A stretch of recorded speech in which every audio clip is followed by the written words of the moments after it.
চলো নতুন দিন নতুন আরও একটা ব্লগ তোমাদের জন্য।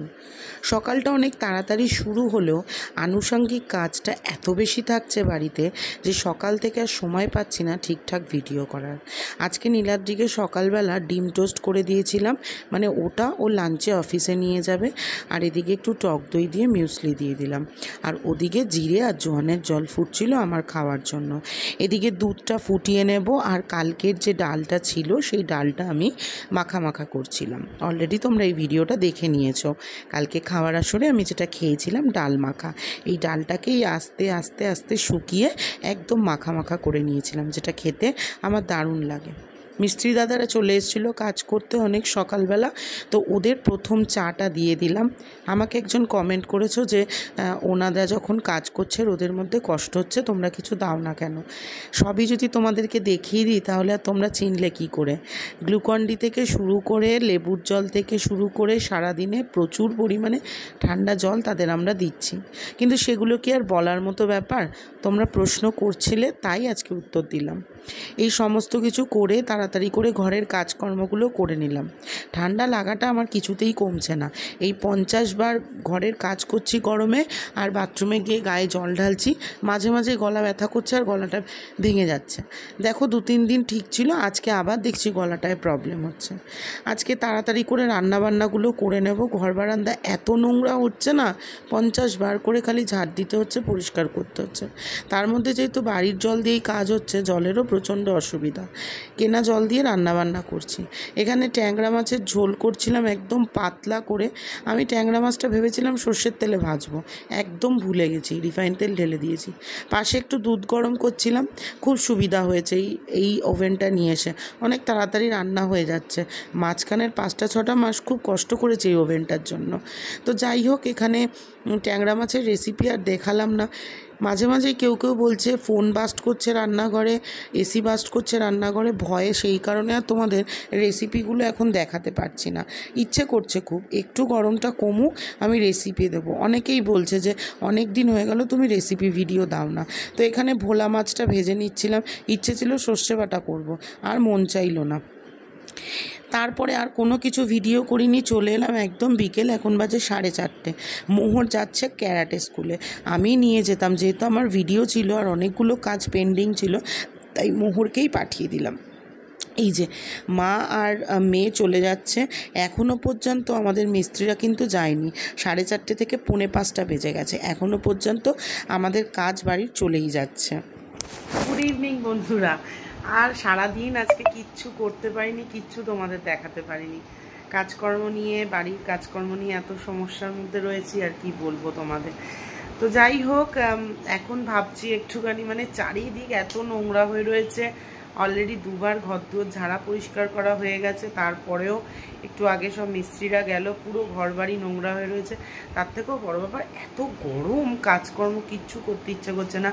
আজকে কালকে, মানে তোমরা এই ভিডিওটা তো কাল পাবে, মানে আজকে আমি একদম সিম্পল খাবার খেয়েছি, মানে তাও ইচ্ছে করছে না, কিচ্ছু করতে ইচ্ছা করছে না। তো এখন একটুখানি, মানে ওয়েদারটাও ঠান্ডা হয়েছে, একটু অন্ধকার হয়েছে, সবাই গেল। তো এখন আমি ঘরের কাজকর্ম করব। তো এখন বাজে হচ্ছে মোটামুটি 6:15। এখন থেকে শুরু করছি আমার 1 ঘন্টার কাজটা। তোমরা মোটামুটি 24-25 সেকেন্ডে দেখে নেবে। চলো ঘরের কাজকর্ম করি, সন্ধে দিই, তারপর আবার 1 কাপ চা নিয়ে বসে তোমাদের সাথে জমিয়ে গল্প করবো। চলো। জানি না ক্যামেরাতে তোমরা কতটা নোংরাটা বুঝতে পারছো, যেহেতু আমি আলোটা জ্বালিয়ে দিচ্ছি, আবার আমার ছায়াটাও পড়ছে। এখানে না পুরো বালি সিমেন্টের একটা চর পড়ে গেছে। মিস্ত্রিরা যাওয়ার পরে কিন্তু একবার অলরেডি আমার ঝাড় দেওয়া হয়ে গেছিলো, তারপরেও এখন সন্ধেবেলা মনে হচ্ছে এখন যেন আবার নোংরা হয়ে যাচ্ছে। আর ঘরের এই অবস্থা দেখো, বিছানা টিছানা একদম যা তা অবস্থা। চলো ঘর দোরগুলো পরিষ্কার করি। মোহর বেরিয়ে গেছে তাই চাপটা একটু কম, নইলে এসে মা আমাকে এটা করতে দাও ওটা করতে দাও করতো। তো আমি বিছানাটা সবার প্রথমে একটু ঝেড়ে নিলাম। সোফাটায় দেখেছো উপরে কেমন ধুলোবালির একটা আস্তরণ পড়ে গেছে, ওটা পরিষ্কার করে নিলাম। তারপরে এই দিকটা চলে এলাম, একদম উপর জাস্ট একটু পরিষ্কার করে রাখছি। আমি জানি একেবারে ডিপ ক্লিনিং করে এখন কোনো লাভ নেই, কারণ আবার নোংরা হয়ে যাবে। তারপরে ফ্যানটা বন্ধ করে ঘর দুয়ারটা ভালো মতো ঝাড় দিলাম। প্রথমে এই ঘরটা ঝাড় দিলাম, তারপরে বারান্দাটা ঝাড় দিয়ে দিলাম। ঝাড় দিয়েও কিছু হচ্ছিল না, দেখো কত ধুলো বেরোচ্ছে। আর একবার মুছলে ভালো হতো, কিন্তু এই সময়টাতে আমার আমার আর মুছতে ইচ্ছে করছিল না। এরপর মা জামা কাপড়গুলো ভাঁজ করে রেখে গেছিলো, ওই জামা কাপড়গুলো আলমারিতে ঢুকিয়ে দিলাম, দিয়ে এই ঘরটাকেও ভালো মতো ঝাড় দিয়ে নিলাম। এই ঘরটা ঝাড় দেওয়ার পরে বারান্দা ঠারান্দা পুরো ঝাড় দিয়ে বাথরুমে পাঠিয়ে দিলাম। বাথরুমের ওদিক থেকে মানে ধুইয়ে দেবো, চলে যাবে। তো এখানে দেখো মিস্ত্রি দাদারা ব্যাগ ট্যাগগুলো সমস্ত রেখে গেছে। তো মোটামুটি আমার ঘরদোর সমস্ত ঠিকঠাক করে পরিষ্কার টরিষ্কার হয়ে গেল। রান্নাঘর টান্নাঘর সব পরিষ্কার করে ফেললাম। এত গরম লাগছে আজকে, তার মধ্যে স্নানও করতে পারিনি ঠিকঠাক করে, মানে গুনে গুনে হয়তো 3 থেকে 4 মগ জল ঢেলেছি। তো এখন বিকেল গড়িয়ে সন্ধে হয়ে গেছে, আর তো রাত্রিরটুকুনি। তো আমি ভাবলাম যে এইটুখানি জল আছে আমার মুখ ধোয়াটা অ্যাটলিস্ট হয়ে যাবে। তো সেই কারণে এত নোংরা, মনে হচ্ছে যেন মুখেও প্রচুর পরিমাণে নোংরা পড়ছে। এত গরম পড়েছে, এত গরম পড়েছে যে কাজ করতে পারছি না। অনেকে বলে গরম পড়েছে বললে, তোমাদের বাড়িতে তো এসি আছে, তোমাদের আবার কষ্ট কি? এক একটা মানুষের কষ্টটা না এক এক রকম। ওই যে দুপুরবেলা এসিতে ঠান্ডার মধ্যে থাকার পরে গিয়ে বাইরে যখন গরমের মধ্যে কাজ করতে হয় না, ওই গরমটা যেন কষ্ট করা আরও বেশি হয়ে যায়। আগে যখন ভিডিও করতাম না তখন আমরা জানো তো দুপুরে এসি চালাতাম না, সে যতই কষ্ট হোক, হয় স্ট্যান্ড ফ্যান চালাতাম নইলে ফ্যান চালিয়ে রাখতাম। কিন্তু এখন তো ভিডিও করতে হয়, ফ্যান বা স্ট্যান্ড ফ্যান চালালে তো আওয়াজে কিছু শোনা যাবে না। তখন মনে হয় গরমটা এতটা ফিল করতে পারতাম না, কিন্তু এখন দুপুরবেলা এসি চালানোর পর বন্ধ করে যখনই বাইরে বেরোই না রান্নাঘরের কাজ করতে, তখন মনে হয় যেন গরমটা আর সহ্য করা যাচ্ছে না। ঠিক তেমন হয় সারা রাত্রির এসি চালানোর পর যখন সকালবেলা আমরা কাজ করতে যাই, মানে প্রচণ্ড পরিমাণে কষ্ট হয়। হ্যাঁ, রাত্রির বেলাটা ঘুমটা ভালো হয় 3-4 ঘন্টার জন্য, এটা আমি অস্বীকার করছি না। তবে বাইরে গরমটা কিন্তু তুলনামূলকভাবে এসিতে থাকার পরে অনেক বেশি লাগে, এটা কিন্তু মানবেই তোমরা, তাই না? তো চলো, মোটামুটি হয়ে গেল আমার রূপ পরিচর্যা করা।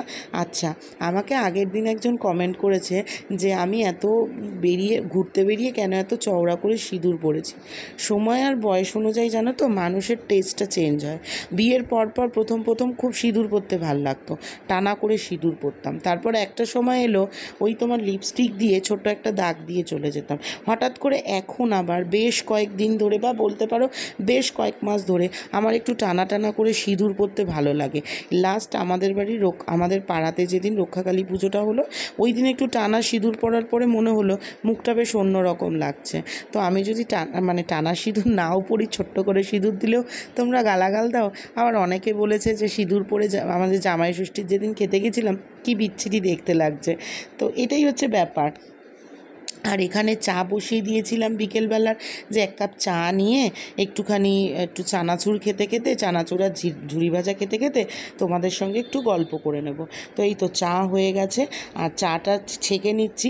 এই এক হাত দিয়ে ক্যামেরা করতে ভিডিও করতে কাজ করাটা যে কি চাপের ব্যাপার, এই কারণে এক সময় জানো তো আমি ক্যামেরা অনই করি না, করবই না ভিডিও, এইরকম একটা মনে হয়। আর কন্টিনিউয়াসলি স্ট্যান্ডে দিয়ে তো এখন ক্যামেরা রাখতে পারছি না, এত পরিমাণে গরম হয়ে যাচ্ছে।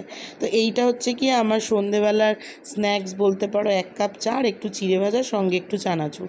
চলো এইটা নিয়ে ঘরে যাই, তারপর তোমাদের সাথে গল্প করছি। সামান্য চা করতে গেছি, আমার অবস্থা দেখো, ঘেমে পুরো একাকার হয়ে গেছি।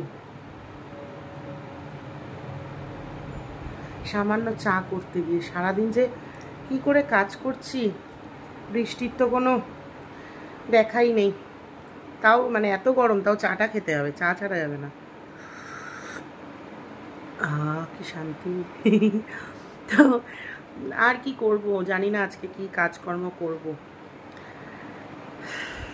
জীবনে অনেক কিছু থাকে জানো তো, যেগুলো মানে এই যে হাসি একটা মুখ, তার পিছনে অনেক কিছু থাকে, যেগুলো এক সময় খুব বলতে ইচ্ছে করে, কিন্তু কিছু বাউন্ডেশনের জন্য বলতে পারি না। যাই হোক, আজকে এখন রান্নাবান্না কি করব জানি না, কারণ জল ফলের প্রচণ্ড সমস্যা চলছে আমাদের বাড়িতে এখন। তো দেখি কি করি, কিছু না হলে বাইরে থেকে খাবার এনে খেতে হবে, কিছু তো করার নেই, বাড়িতে কাজ করছি, এইটুখানি স্যাক্রিফাইস তো করতেই হবে, বাইরে থেকে খাবার এনে খেতে হবে। দেখি কি করা যায়। ইচ্ছে ছিল একটুখানি তোমার ডিমের ঝোল করব, আর কালকে আবার মায়ের ভিডিও আছে, বুঝতে পারছি না। মোহর গেছে ক্যারাটে করতে, মানে ক্যারাটে স্কুলে, কখন আসবে দেখা যাক। যদি কিছু করি তাহলে শেয়ার করব, মানে যাই করি শেয়ার করার চেষ্টা করব। চলো একটুখানি চাটা খেয়ে নিই। মাকে একজন কাঁঠাল খেতে দিয়েছিল। আমাদের বাড়িতে আমরা কেউ কাঁঠাল খাই না, আমার বাবা কাঁঠাল খেত। কাঁঠাল খেলেই আমাদের পেট খারাপ করে, তো মা কাঁঠালটা খায়নি, ঝুমাদিকে দিয়ে দিয়েছিল, মানে আমাদের কাছের দিদিকে দিয়ে দিয়েছিল। বীজগুলো ধুয়ে ঠুয়ে আমি রেখে দিয়েছি, কারণ এই বীজগুলো দিয়ে আমি একদিন ভর্তা খাবো। এইটুকানি বীজের তো ভর্তা হবে না, পারলে একদিন তরকারি করে নেবো পাঁচমিশালি। আর এখানে দেখতে পাচ্ছ আবার চা বসিয়েছি, নীলাদ্রি চলে এসছে, চা আর ওকে একটু টিফিন দেবো। আর এখানে আমি ডালিয়া বসিয়ে দিয়েছি, একদম সিম্পল মুগ ডাল দিয়ে একটু জিরে 5 ফোড়ন দিয়েছি, দিয়ে ডালিয়াটা করে নিয়েছি। আর মোটামুটি হয়ে গেছে। আমি এখানে 4টে মতো ডিম ভেঙে দিয়ে দিয়েছি। ডালিয়ার সাথে এই ডিমটা এরকম পুরো পোচের মতো হয়ে যায়, তো আমরা খুব পছন্দ করি, আমি নীলাদ্রি দুজনেই। তো এটা মোটামুটি হয়ে যাওয়ার পর আমি টান্নাঘরগুলো পরিষ্কার করে নিলাম। কাল একজন কমেন্ট করেছে, একজন দুজন, দিদি তুমি রোগা হয়ে গেছো। আমি তার কমেন্টে রিপ্লাই দিয়েছি, জোকস অফ দ্য নাইট। মাঝে মাঝে এরকম ছোটোখাটো হাসি মজা করবে, আমার বেশ ভালো লাগে।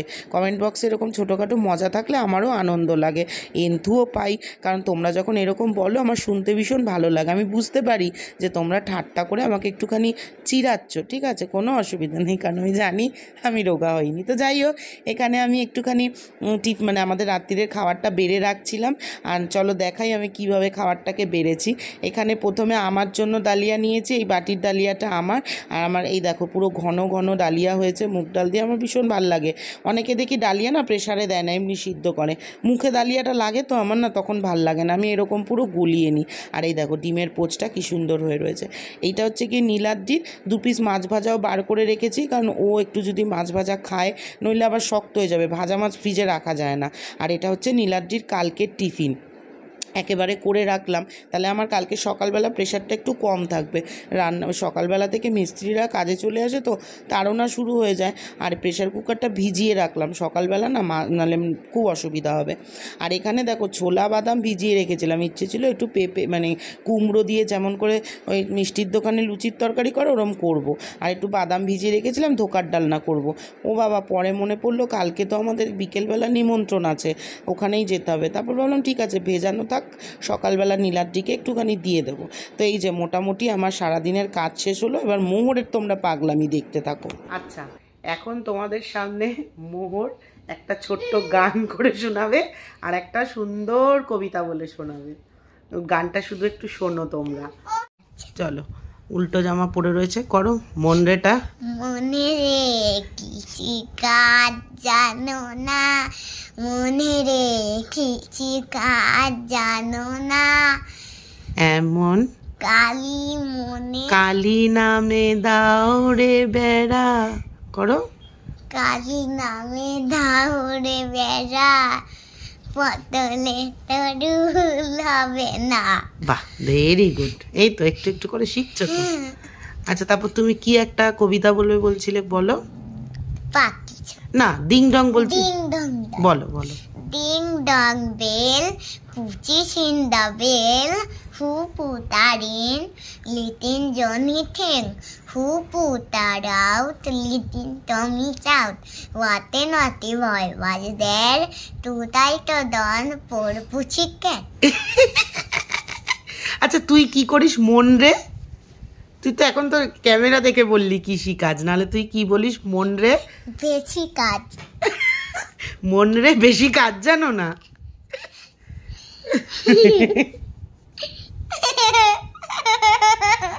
সারা গা হাত পা মুখে রং করেছে। কি করেছিস এগুলো? রং করেছি। রং করেছি।